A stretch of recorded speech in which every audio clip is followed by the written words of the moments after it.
Senator Hanson. Thank you very much, Mr Deputy Acting President. Well, listening to the comments today, and I think to myself and a lot of other Australians were thinking, why are we taking up so much precious time in this parliament debating this issue? And it's because of political correctness over the years has shut us down from being able to have an opinion, have a say, and the thought police have intervened. The lefties were out there shutting us down from having an opinion on most things, really. And this is where this 18C has come into play. All I hear in this chamber is about the word racist comments. Now let's define what the word racist means. Racist means to believe your race to be superior to another. To make a comment on an issue doesn't necessarily mean that you are racist, but they use that word because it's supposed to shut down debate. And it's been used against me so many times over the years that it's become boring, without really debating the issue with me, what I'm trying to say. Over the years, I can say that a lot of people think that because you're white and you're a white Australian, you're not having racist comments directed at you. And I'll put you in point of saying what actually happened. You might be surprised that I've had racist comments said to me, but I let it go over the top of my head. It's water off a duck's back. And that happened in 1996. And I actually went out to have a meeting with some Aboriginal elders, and the media turned up. I actually said the media were not to be there. I wanted to have a sit-down and talk with these Aboriginal people, but it was set up and the media turned up. Well, when I approached the elders, they called me white trash, a pig in mud, and I was abused. So I just turned and I walked away. But the papers the next day, the Courier Mail, they wrote up the story, white trash, and the 7:30 reported the story. It was filmed. When I approached them and I said, well, what do you think about this? Not at that time because I didn't worry about it, but in a conversation later, and they said, so what? There was no issue about it. They couldn't care less. And I think that is what is happening over the period of time, is that there is reverse racism in Australia, and I think that's why Australians are feeling the brunt of this and they're fed up. That's why they are talking on Talkback Radio, they're talking amongst themselves because they are fed up with where the lefties have this debate going. Yes, there has been issues from the new migrants that came to Australia, especially after the Second World War, that came here. Yes, I've heard the terms that the Italians were called the Itais or they were called the Wogs, and these references were made. And I've actually mixed with the Greeks and the Italians and different ones at the fish markets. They were great mates of mine. We had talks, we had discussions, but the older generation just chuckled at it and laughed it off. They got on and they worked in with the Australians. Now it's got to a point in this country where you can't even look sideways at anyone, and it's not a matter of work, it's about we are all from different cultural backgrounds and races. But this push and this segregation, because that's how I see it, we have to start working together and stop being so precious that you can't even say anything to anyone. If you go to the 18C, the words offend, insult and humiliate. And I hear the other side say, well, what do you want to say now that you can't, what do you want to say that you can't say now? You're missing the whole point. It's not about what you want to say, it's the right of being able to have an opinion.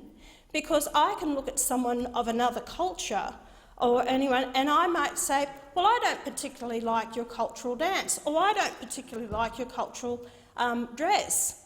That might be a personal opinion that I have, but they may be offended by it.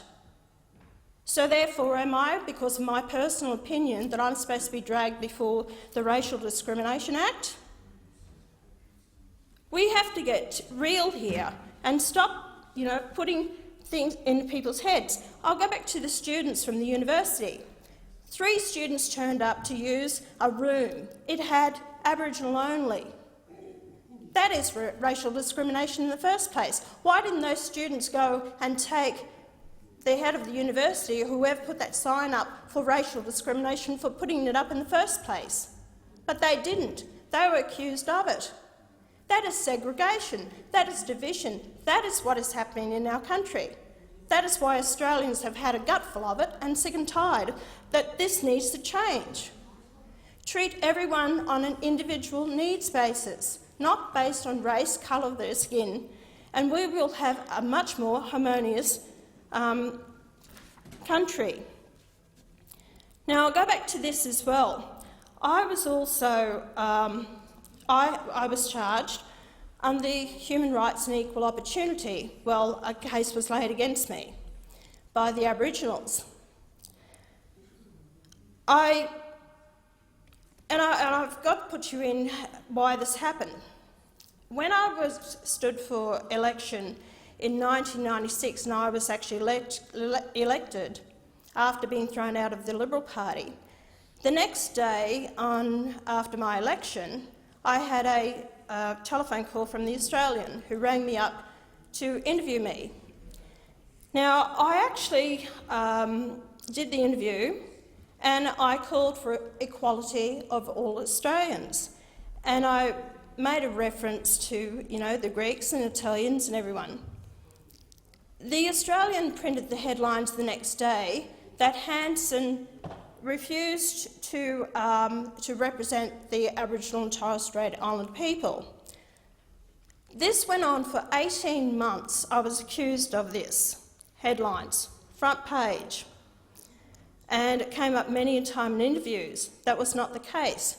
It was not until I was taken before the courts with Sir Ronald Wilson, after listening to the full tape, that he came down with the finding that I never said anything racist whatsoever, that I was calling for equality for all Australians. I, of all people, which a lot wouldn't even think to be the case, but I do work with Aboriginal people, and over the years to actually assist them, and I've had many come to my office asking for assistance, and which I'm working with these groups. I will work and I will fight and I will defend anyone, regardless of their cultural background. That is my job as a member of this parliament and as a representative of the people of Queensland, and I've always been of that opinion. But in light of that, I'm also a very proud Australian who is proud of my culture and my heritage, and I welcome people that come to this country, always have done. That's the way my parents brought me up, and I respect people not based on what their race, or who they are, but on how I find them and how they treat me.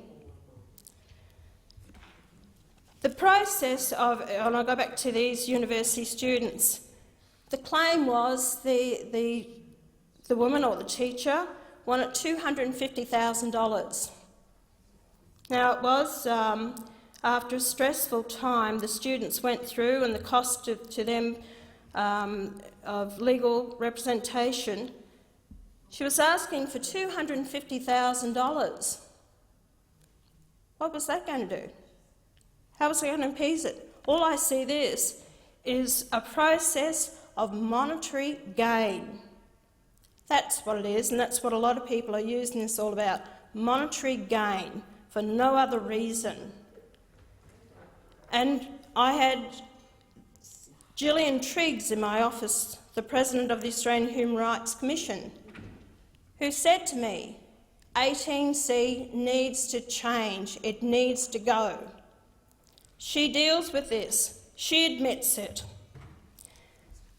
In some ways, when I think about 18C, we've had Shady come out and say AIDS, divine punishment for AIDS victims, for AIDS, or women will be hung by breasts in hell. What about those? Do I hear the people from the left screaming about these comments? Do I hear it? I remember one time saying that the women, the way they dress in this country, are nothing but the meat market and deserve to be raped. Where's the left? Where's the Greenies? Where are the others screaming that this should not be said? What about signs, of people speaking out against us, the Australian people? All I see in our country now is the others on the other side of this house or on the crossbenches. They're screaming out for the rights of the migrants and everyone else that comes to this country, but they don't stand up for the Australian people. I don't want to see division in this country. I want to see everyone treated equally and on the same basis, on a needs basis. And that is what a lot of Aboriginals and Torres Strait Islanders want as well. Because what's happened over the years with laws that have been brought in here is causing segregation and separatism. And that's what we don't want. They don't want it. They don't want to be treated any differently. But if you continue to make the laws that show that division, it is not going to be right or good for us. We are all Australians together. The words now, to actually go back to the wording, offend, insult or humiliate. As I said earlier, anyone can take offence. Everyone has a different opinion on what may offend them.